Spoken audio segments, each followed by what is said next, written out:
So, hello everyone.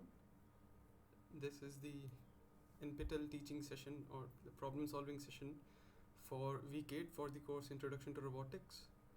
And in this week's lectures, you have learned about the PMSM motor control and about some of the sensors, specifically the encoder, that how to, get the data from the encoder, or like how to get the angular velocity of your motor from the encoder. So we'll be doing some basic problems in this session, and of course if there are any doubts in this session, then we can take them afterwards. So the first question that we are going to take is for the DC tachometer.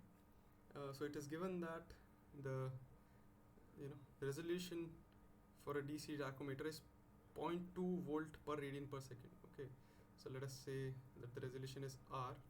It is given as 0.2 volt per radian per second. Okay, so and we have given the shaft of the motor to which the tachometer is coupled rotates at 600 rpm. Okay, so omega is given to us as 600 rpm. They want us to determine the output voltage of the tacho generator. Okay, so since we have been given the resolution in voltage and radian per second, and we need to report the value or result in voltage, but we have been given in rpm, the omega. Okay, so basically what is the output voltage? Okay, output voltage is your resolution times actual angular velocity. Okay, so let us convert this to radian per second first from rpm. Okay, so how do we do that? We do 2 pi by 60 times 600. Okay, so when we calculate it, okay, this turns out to be somewhat 20 pi. Okay, you can check, and this is 20 pi radian per second. Okay, so now your output voltage will be just your resolution multiplied by your angular velocity, right? So your resolution is 0.2 and your angular velocity is 20 pi. Okay, so of course finally you will have only volts here. Okay, so this comes out to be 4 pi volts. Okay, or if you want to convert it to decimal, okay, it will come out to be around 12.57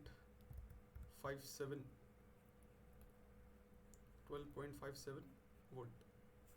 Okay, so this is how you calculate the output of your tacho generator. Okay, or using this also you can similarly, now you can see you can get omega given the reading of tacho generator.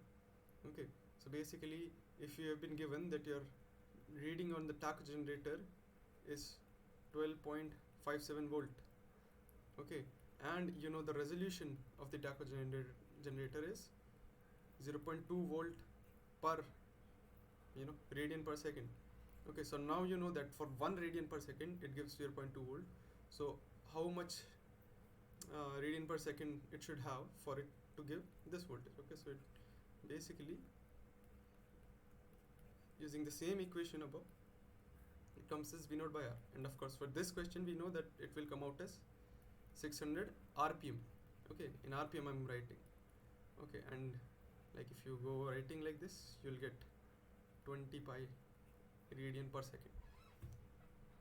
Okay, so usually we solve it in this way, like we know what is the volt, we read the voltage output of the tachometer or the tacho generator, and then we calculate the angular velocity using that reading. Okay, so now we'll go to the next question. Okay, so it is more or less it is more of a theoretical question on tacho generators. Okay, so what we have been given here is that each phase of an AC tacho generator is observed to generate alternating output voltage signals, okay, of amplitude E and frequency F, okay, and while the shaft rotates at a certain speed. Now if the shaft speed is halved and the load on the shaft is doubled, the output signal at the sensor terminals will be, okay, will be what? So we can see that from, you know, the equation that we saw above, that the output of our tacho generator is your resolution times omega, okay, or the speed.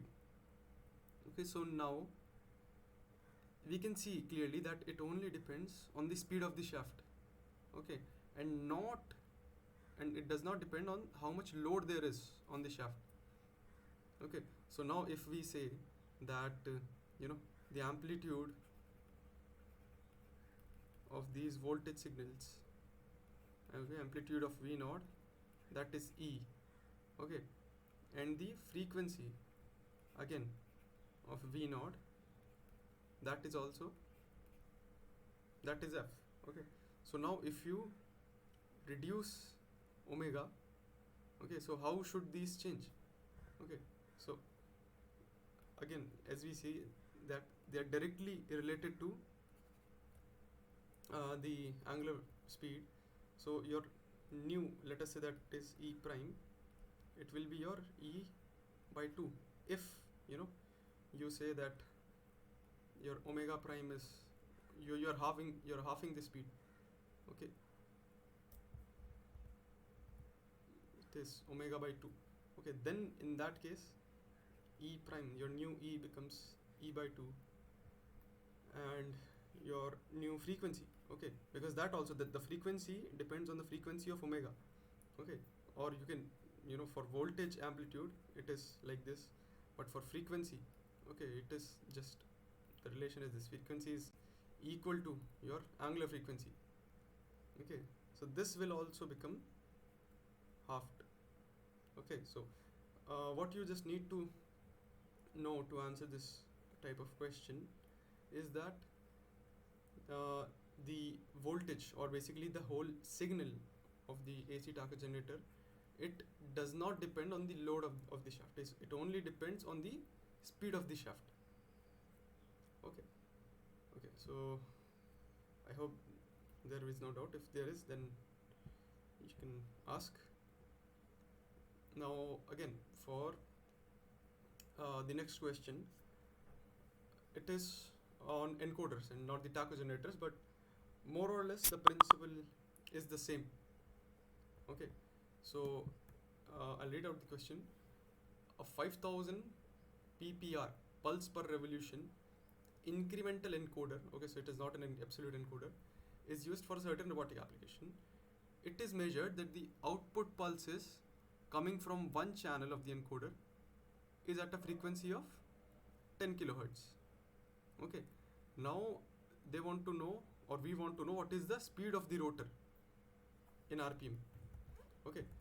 So how we do these kind of questions is that, if we think properly, we have been given that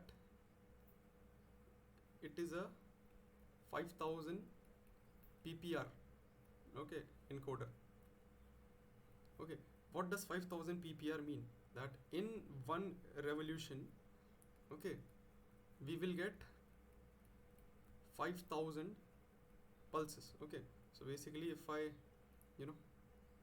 if I make my encoder is like this, okay, and let us say this is the reference for my shaft, okay. So when it makes a one full turn, okay, and there is one channel of the encoder here, okay, so the signal, you get 5000 pulses for one revolution, right? So now what you have been given is that pulse that is coming is at a frequency of 10 kilohertz. Okay, so since we would have, what does this mean? That we have a frequency of 5000 in one revolution. Okay, so that means that if you are rotating at 1 revolution per second, okay, if you are covering 1 revolution in 1 second, okay, then the signal would be 5000 hertz, okay, because you would have 5000 pulses in 1 second. Okay, so basically that would be 5 kilohertz signal. Okay, so now you now want to know, so this is your angular speed. Okay, so for 1 revolution per second you would have gotten 5 kilohertz output frequency, and that we know because we know that we have 5000 pulses per revolution, it is given. Okay, so now we want to know that how many revolutions it would need to make in 1 second for the signal to be at 10,000 hertz, or as it is given in the question, 10 kilohertz. Okay, so simply it is not 1, it is a question mark.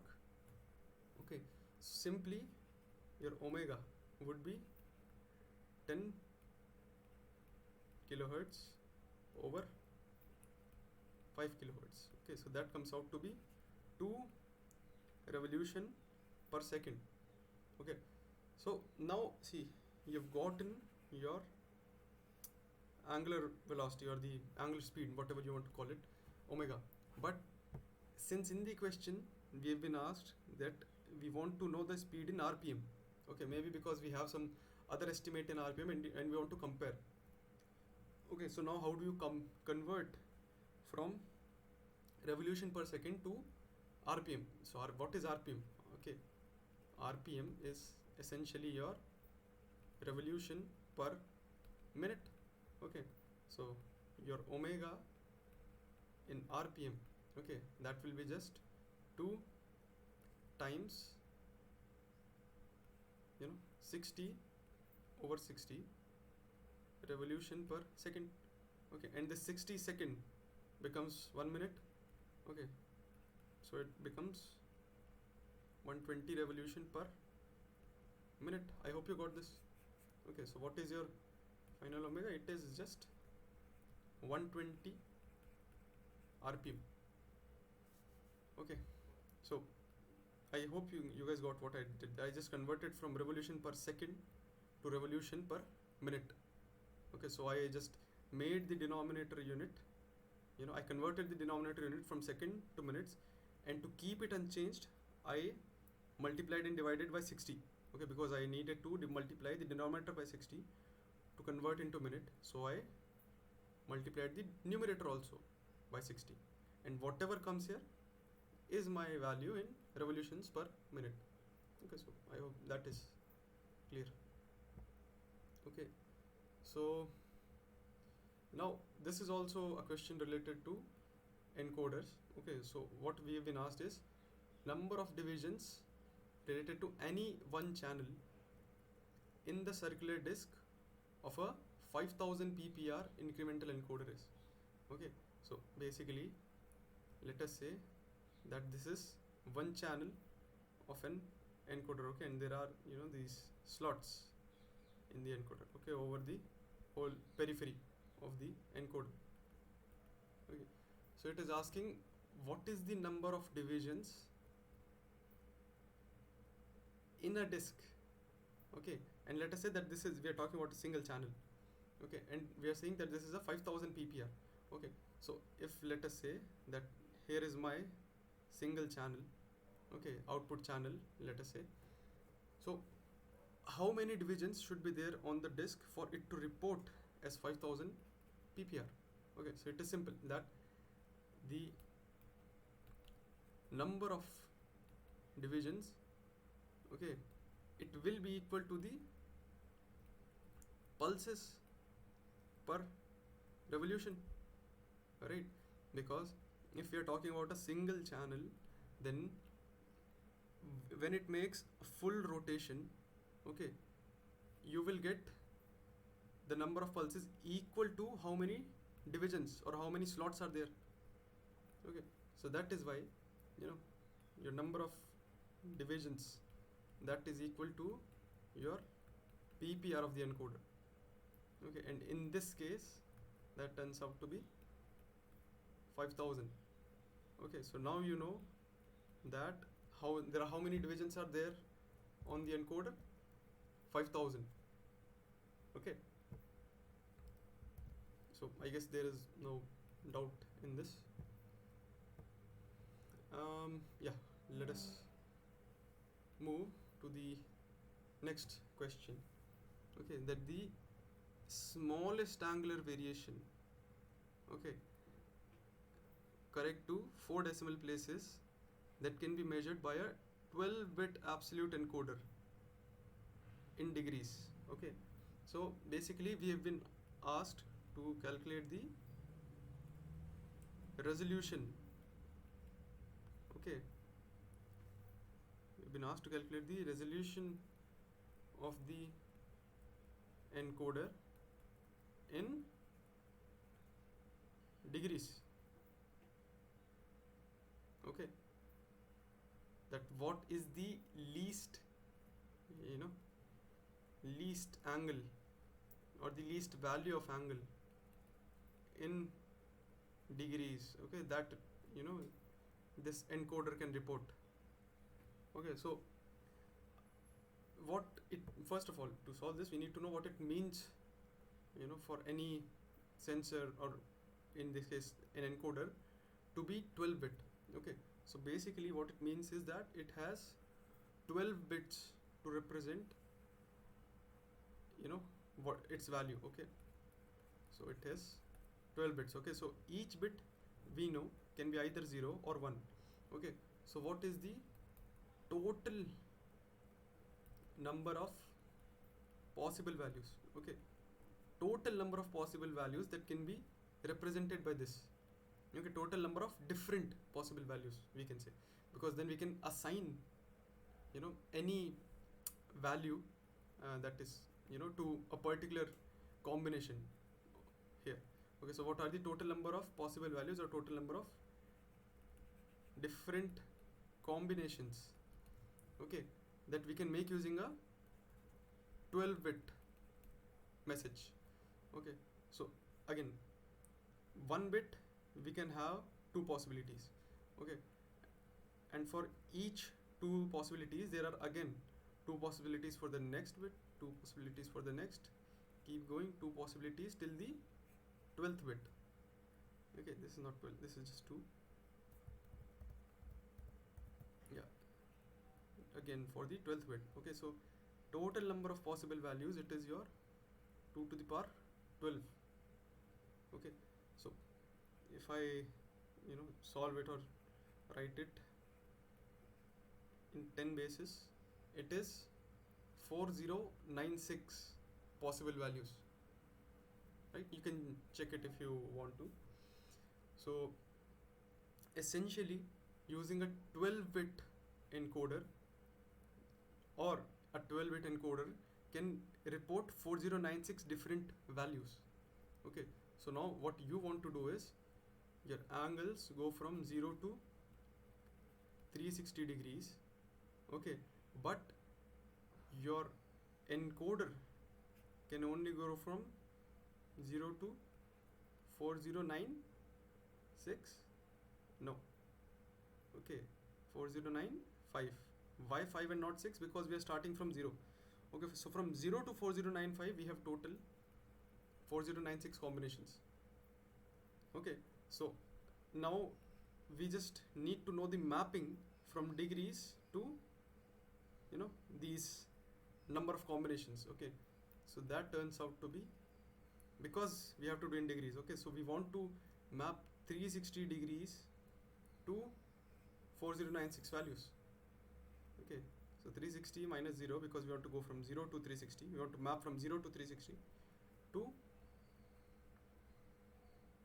total 4096 values. Okay, this is the total number of values. Okay, so now if you like calculate it, it should come out to be around 0.08789, whatever, you can go up to arbitrary precision if you want, degrees per, yeah, degree, that's it. Okay, this is the least angle that your encoder can measure, okay, or the least difference in angle, okay, or the increment that the encoder can report, okay, because it has only a 12-bit memory. Okay, so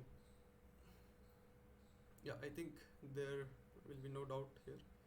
Okay, since we had to give it to 4 decimal places, then we, you know, round off here, so it becomes 0.0879 degrees. So now it is final answer. You can say this is it. Yeah, so now since you have also learnt about PMDC motors in this week, so we'll also be doing one question on those. Okay, so let me just read out the question first. A PMDC motor has an armature resistance of 0.5 ohms and a back EMF constant of 0.5 volts. Okay, the motor is supplied from a 20 volt DC source. Okay, so this is our source voltage. The armature of the motor draws a current of 5 amperes at a certain load condition. Okay, because the current draw of any motor changes when the load changes. The non-driving end of the motor is coupled with an incremental encoder of resolution 1000 ppr. Okay, so we have been given the resolution is what? 1000 ppr. Okay, basically we know that for one revolution in 1 second, or for one revolution per second, okay, it will give us a signal of 1000 hertz, because we'll get 1000 pulses in 1 second. Okay, so this is what 1000 ppr means, as we have discussed earlier also. Okay, so what it wants us to do, it wants us to determine the frequency of the output pulses from any one channel. Again, this is important. Okay, from any one channel of the encoder in the given condition. Okay, so basically now we know that since for one revolution per second, you know, we will get a signal of 1000 hertz. Okay, so it just wants us to calculate that what is the angular velocity for these given conditions, a PMDC motor with all these values, and for that particular angular velocity, what will be the output frequency, okay, or the frequency of the output signal of the encoder. Okay, so how we do this is, okay, so first of all we need to calculate the induced EMF. Okay, so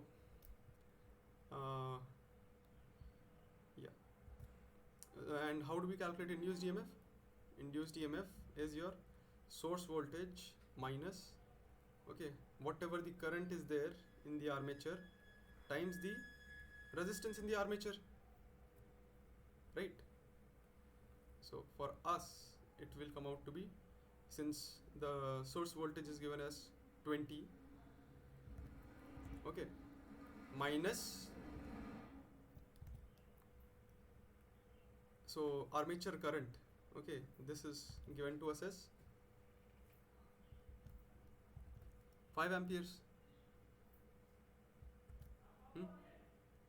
times the armature resistance, that is your 0.5. Okay, so what it becomes is 20 minus 2.5, right?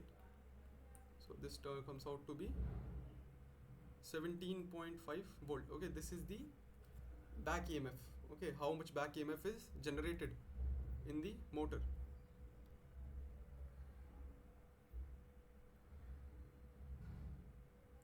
Okay, so now again, what is the speed of at which the motor is generating if this much is the back EMF. So we know that how is the speed of any motor and the back EMF related. Okay, they are related by the back EMF constant. Okay, KE times E. Okay, and what is the back EMF constant?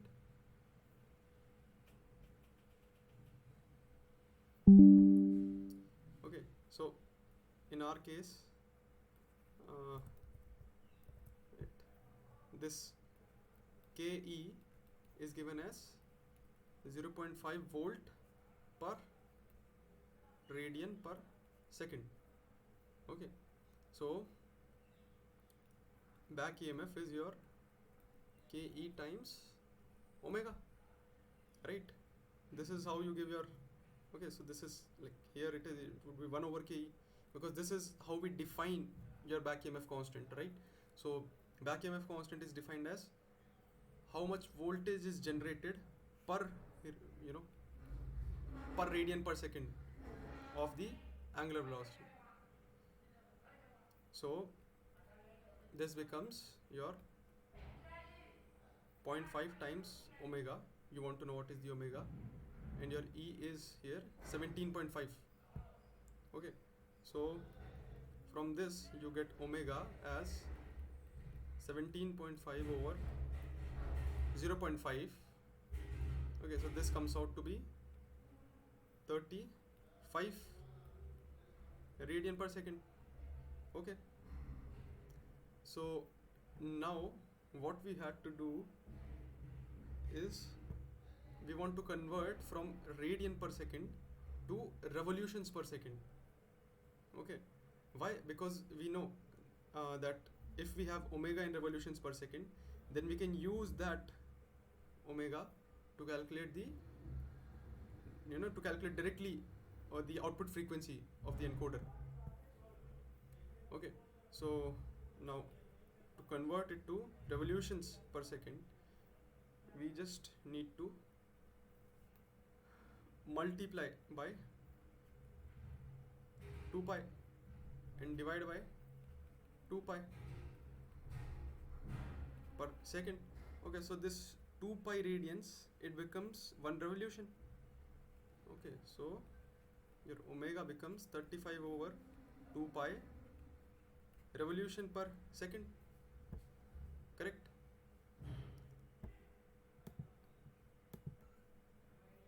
And if this is over 2 pi. Okay, now since I have not added more pages, yeah, I'll add one more blank page. Okay, so we'll take this information now. Okay, we'll take this information that your omega is 35 over 2 pi revolutions per second.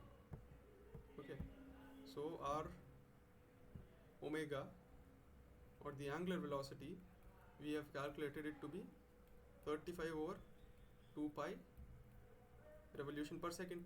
Okay, now we know that for 1 revolution per second it is 1 kilohertz. So how much will the output frequency be for this much omega? Okay, so simply you can write the frequency would be 35 over 2 pi kilohertz. Okay, and if you want, you can use your calculators to just calculate the value here. Okay, so that would be 35 divided by 6.28, right? So that is 5.57. Okay, so 5.573.248. I think that should suffice. Yeah, that this much kilohertz. Why I have written to these many places of decimal places is because if I write it in hertz, then it comes as 3 decimal places. This is in hertz. So I'll just go over again. What I did was actually, okay, what we were asked in this question was to determine the frequency of the output pulses. We know that the frequency of the output pulses depend on the angular velocity, okay, of the motor. So now how do we calculate the angular velocity is we measure the back EMF, okay, and we use the relation between back EMF and omega that is used, that is given by the back EMF constant of the motor. Okay, so this back EMF constant is given for every motor. Okay, it will always be given to you, you can assume, if you are purchasing a motor. Okay, so now using this relation, you first calculate the back EMF using your basic Kirchhoff's law, that is the supply voltage minus armature current times armature resistance, right? So using these values you calculate your back EMF.